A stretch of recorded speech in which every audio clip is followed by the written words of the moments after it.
What's up, my BBs? Welcome back to my channel. I'm just gonna jump right into this because the title's a little vague. So I'm very open about borderline and about my addiction and stuff like that, but there's been a part that I have left out. Never have I lied about anything, but it's just kind of a missing piece to the puzzle that's kind of important. Some of you may have been able to piece this together and been like, oh duh, like didn't you say that? Well, I never came out and said it. I've almost slipped a couple times on live streams, but it's something that I've been wanting to make a video about for a while, but I just never really knew if I was strong enough or if I really wanted to put that information out there. But I'm just gonna say YOLO and do it. So, the truth. My social media break this past June was not just a social media break. It wasn't just me not having my phone. I was in rehab for a month. Oh my god, that just feels so weird saying, and I feel like people might be like, why are you laughing? Like, why are you smiling? Like, it's not something, when I got out of rehab, I didn't really expect to be telling the story, like, oh, I was in rehab. Because it's not like a fun story. It's not just like talking about my mental health. It's kind of talking about something more. I don't know if that makes any sense, but I kind of just wanted to tell you guys finally, because I feel like there's a lot of times when I'm trying to tell stories about sobriety or mental health, and I have to kind of be careful what I say and not be like, oh yeah, well in rehab I learned this, or in this, blah, blah, blah. So I'm gonna kind of just do an explanation of what rehab was for me and why it shouldn't be such like a scary subject to talk about. Because I feel like when people think rehab, they think One Flew Over the Cuckoo's Nest. They think they think mental hospital, and it is completely different. There are such things as mental hospitals, but so I was like, technically it was an inpatient facility for for dual diagnosis, mental health, and substance abuse. With like a very big focus on borderline, and they did a lot of DBT, dialectical behavioral therapy. So I'm gonna just take you a little like before I went. Before I went to rehab, I knew that my life couldn't stay the way it was. And I knew that staying in familiar situations and staying in my room and isolating myself, I knew for me I was not going to get better that way, and that I was going to continue being miserable. I was going from having a panic attack every day. I was miserable. I was not happy at all. And I kept saying, I need to go to rehab. I can't do this. So my parents were working on it, trying to find the right place for me. And every day I'm like, did you hear from this rehab? Like, what happened with this? And there was one I was going to go to, that was only like 20 minutes away. It was by the beach. And it was literally like, was all packed. It was the day before I was going to leave, and they called us back. I guess I hadn't been officially accepted yet, but they said I wasn't a good fit. And I was like, wow, I get rejected by guys. Now I'm getting rejected by rehabs. But anyway, I guess like looking back, it was for the better, because I really did go to an amazing place. So June 5th, my sobriety date is June 1st. June 5th was my first day in rehab. So I'm not going to give the name of the place just for privacy, confidentiality, all that good stuff. But so once we figured out where I was going to go, I knew I was going for 30 days. And so I packed. Like, oh, it was so much to pack. I felt like I was moving into an apartment because I had to pack like everything. I don't know. It was like packing for a really big vacation. I knew I wasn't going to have my phone, and everything at that point was like, I don't care. I just need to get better. But if you know me personally, or anything about my personality and my tendencies, in the moment, I am very like, okay, I don't care what we have to do, just like get me better. But when it comes to the future and something actually happens or gets taken away from me that I promised in the past, I'm not okay with it. Which is why I went into rehab kicking and screaming. So June 5th, we drove there, and my parents drove me there to drop me off, whatever. We did the intake, and I was fine. I was walking around like they were giving us the tour, and I was saying to my parents, I can't do this. You know what? No, I'll get fine by myself. Like, I'll be okay. Like, it's fine. I can't be here. Don't leave me here. And of course, like any rational parent would do, they were like, you know what, no, you need this. Like, you've been saying that you need to do this, and we agree. We think this is what's going to be best for you. So I was like, okay for a little bit. I was like cracking a joke here and there, whatever. And then after about like an hour, I like went into my room, I like put some of my stuff away. I had to share a room, which was like whatever. I like laid in bed and like did some like crossword puzzles or something. And then the madness started to set in. I was not okay at that point. And I want to give a little disclaimer. This first day was very bad for me. It is still probably the hardest day, was probably the hardest day of my life. But I don't want this to give like a negative like connotation, put like a negative light on my rehab experience, because overall it tremendously helped me. Like, here I am 9 months sober, and I thank this place for it. So I found one of the counselors there, because there was like the clinical director, there were the therapists, and there were like the counselors. And so I went to one of them and I'm like, I need you to call my parents. Like, I can't do this. I have to go home. So they were like, all right, let's just like take a walk, or like chill. That, not like in that like condescending way. At that place, when you were in a bad place, what we call emotion mind, I talk about that in my borderline video, and I think some of my other videos. But when you're in emotion mind, when you're not in the right mind, they want you to do skills, DBT skills, which can range, I think I've discussed this also, anything from, like, I discussed this in my sobriety Q&A video, anything from like using an ice pack to meditating, breathing, any of that. And at that point, I was like, you know what, no, like, I just want to get better. I don't want to have to use skills, I just want to get better, I just want to go home. And so basically it was a lot of crying and not being happy, and then, so basically you weren't supposed to be able to use the phone for the first 72 hours, because there was like a house phone, because this wasn't like a big building, like a hospital or anything. This was like, it was 2 like residential houses in the neighborhood. Like, you wouldn't know that it was a rehab. It was just like a regular house. So you weren't supposed to be able to use the phone for 72 hours. And then I was throwing such a fit. They called my parents, and I was like, the clinical director was talking to them, and I was like sitting on the deck, just like squirming and like crying, just not being happy. And then he came out and he said, your parents are not willing to let you back into their home. And I lost it. I don't know why I'm smiling when I say that. I was sitting in a chair. I fell to my knees, crying, screaming. They had to actually tell me to calm down a little bit because they were neighbors. I went ballistic. Like, I'm trying to think of a comparison I could give you of what I was like. Just screaming, crying on the floor, like saying, I can't do this, I can't do this. And so then they let me talk to my parents, and it was just a lot of like, why do you hate me? Like, but basically, so like the way he phrased that was a little odd, that your parents aren't willing to let you back into their home. Basically, they were saying that they were not capable of taking care of someone in my condition. They were afraid I was gonna harm myself in some way, or just be a danger to myself. I was just, because I was so miserable. I think I said this in one of my other videos. I was laying on the ground, banging my hands, saying, I need weed. Like, I wasn't able to live effectively or even normally at that point. And so I needed to be surrounded by clinicians, by therapists, by people like that in order for me to get better. And it's funny, like halfway through, they asked me, they were like, are you happy like your parents like didn't pick you up? And I'm like, I don't know. But like looking back now, this was the hardest 30 days of my life, hands down. But I wouldn't take it back. I am happy I went through it, because it's made me into who I am today. And that sounds really cliche, but I feel like after that first day, I felt like I could do anything until the 4th day, but I'll get there. I'm not going to go through each day, just like a couple like milestones, I guess. This was my journal. Yes, it's Ellen. And I journaled, I would say, most of my time there. And so the first day I journaled about 5 days, 5 pages, because I was just saying like it starts with, God, I want to go home.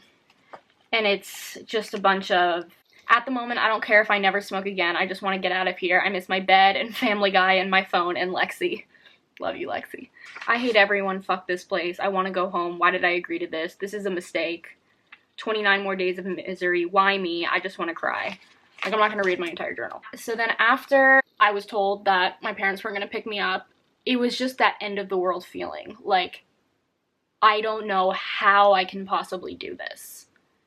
And then some people started talking to me, like some of the other clients there, and I got a little more comfortable, but I still, like, wasn't happy-go-lucky to be there. I was also, like, complaining, I'm like, everyone's just smoking cigarettes, like, it reminds me of smoking, like, and that's, I don't know, I guess it's a rehab thing where everyone smokes cigarettes. I was one of the few people there who did not smoke cigarettes. I vaped while I was there, but towards the end, but I never smoked a cigarette. But anyway, so the first 3 days, like I said, you weren't supposed to be able to use the phone, and you didn't have to go to any groups or meetings. I have the schedule. I'm not gonna, like, read it all to you, but, like, a regular day, so wake up was about 8 a.m., then there was morning mindfulness, which is basically you listed your goals for the day. Breakfast, and then at 9 you had your first group, so that was 9 to 10:30. 11 to 12:30 you had another group, and then lunch was until 1. No, lunch was until 2. And then you had another group from 2 to 3:30. Usually they were about an hour to an hour and a half. And then 4 to 5:30 was your last group, and then dinner, and then there was a meeting like around like 6:30 to 8-ish. And then bedtime was 11 o'clock. Yeah. So that's basically how it was. And when I say, like, we had lunch and dinner, there was a chef.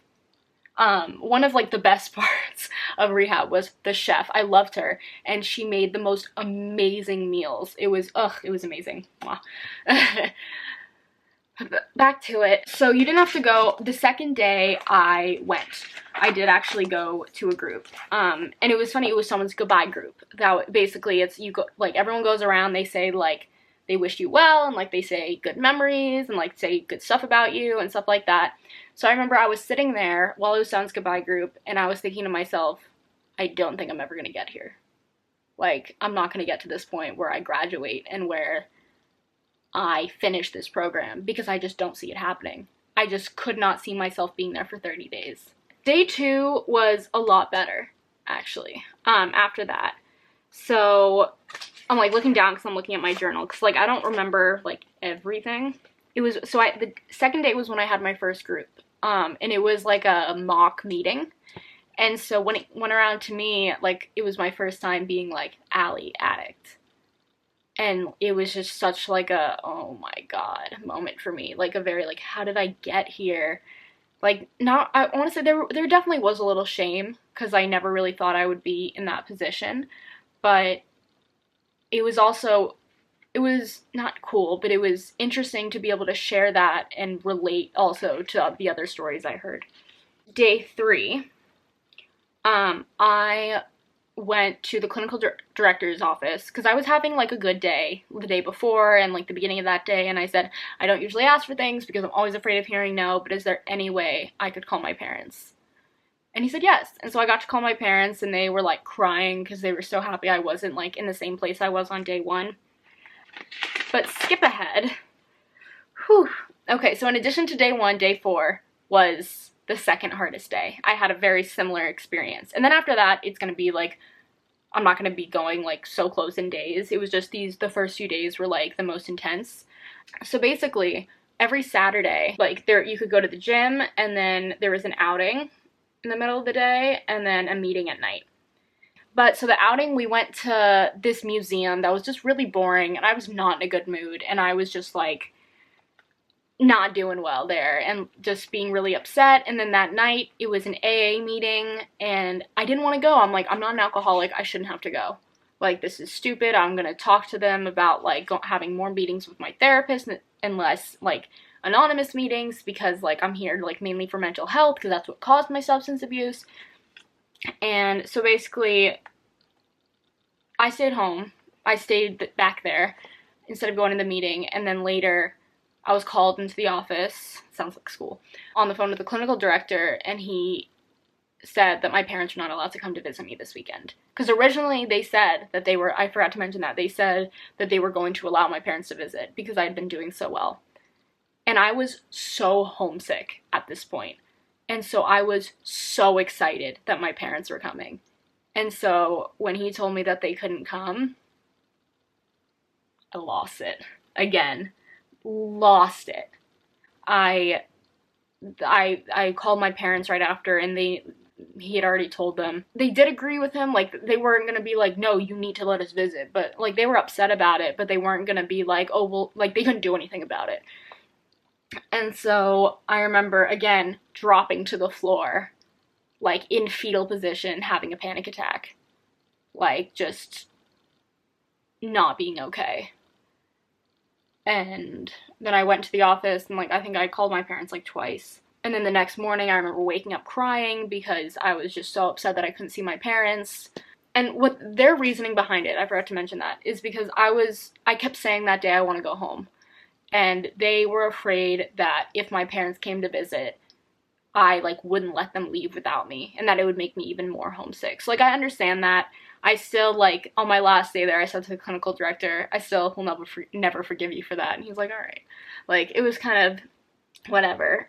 And, like, a lot of my journal entries are like, fuck this place, like, 26 more days miserable. Like, I wasn't sleeping well at the beginning. A lot of, like, random doodles.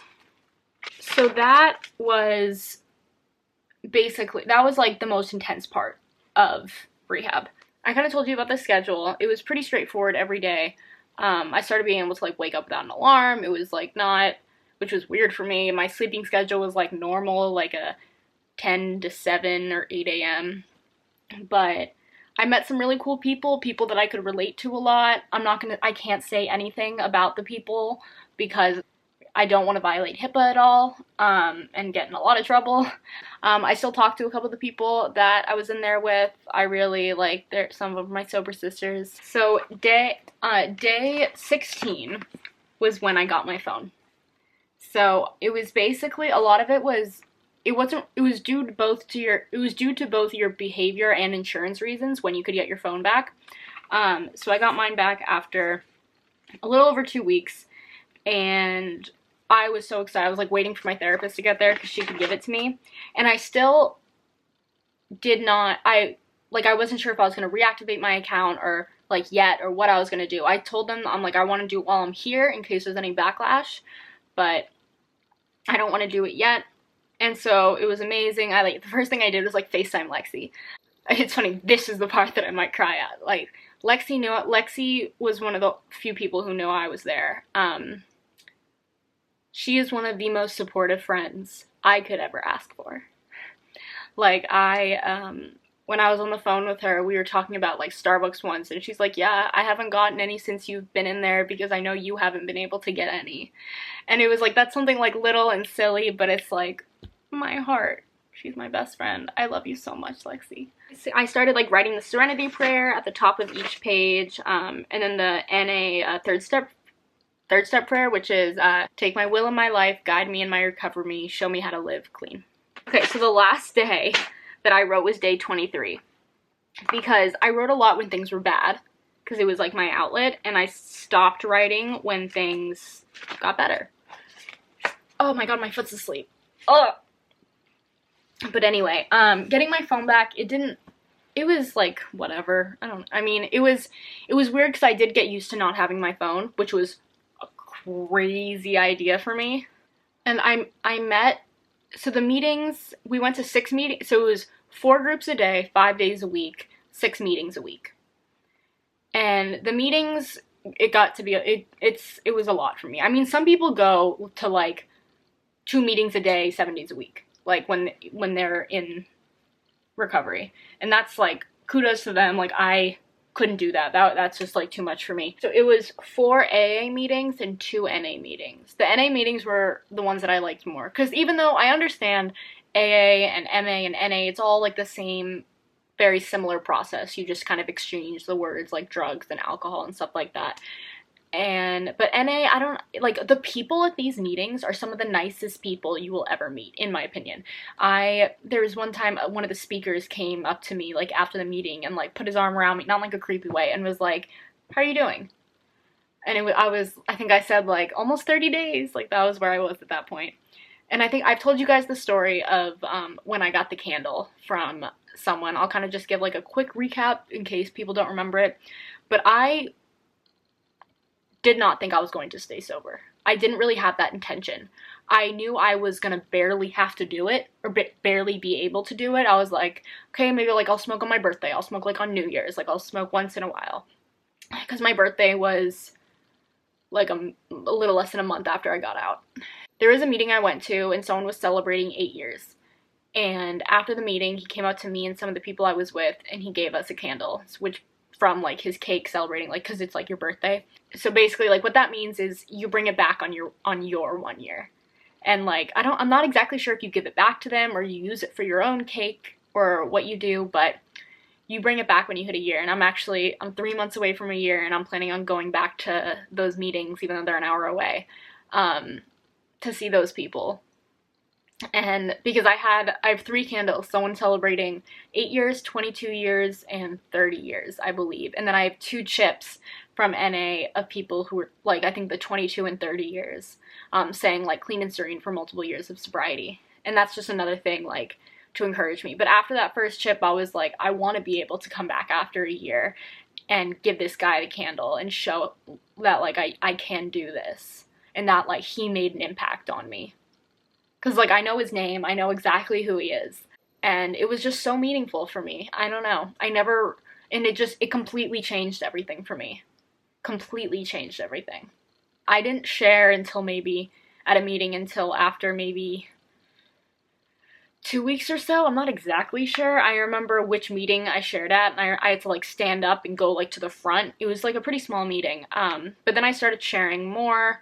The MA meeting I go to here, I share all the time. It's kind of like a quick mini therapy sesh, like, and you hear other people's stories. And sometimes there's a story that you really, really click with, and then you can talk to that person. You can exchange numbers. Like it's a really powerful fellowship if you really listen to other people.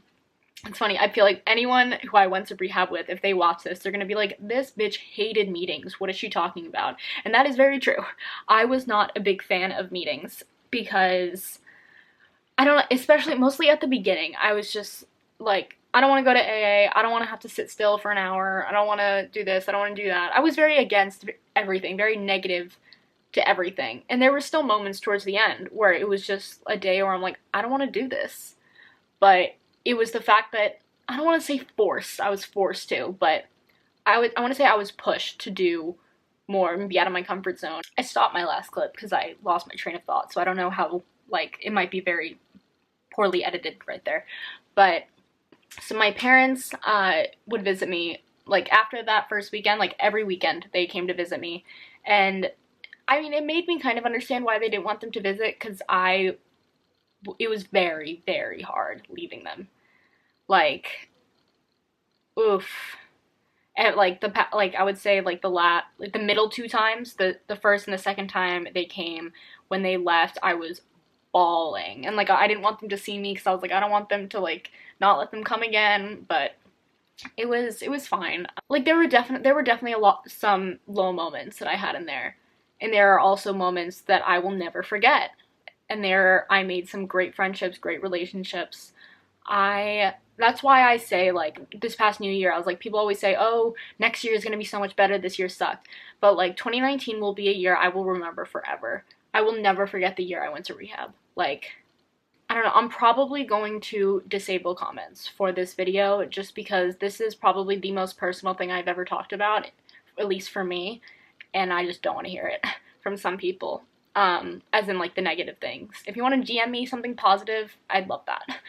But like I said, a lot of this was me just revealing some truth, and this was me breaking the stigma that, like, rehab is such, like, a bad, scary place. Like, yes, like, I had some very hard times in there, and it wasn't easy, but it was worth it. In my goodbye group, oh my god, I was bawling. Of course, I'm emotional about everything.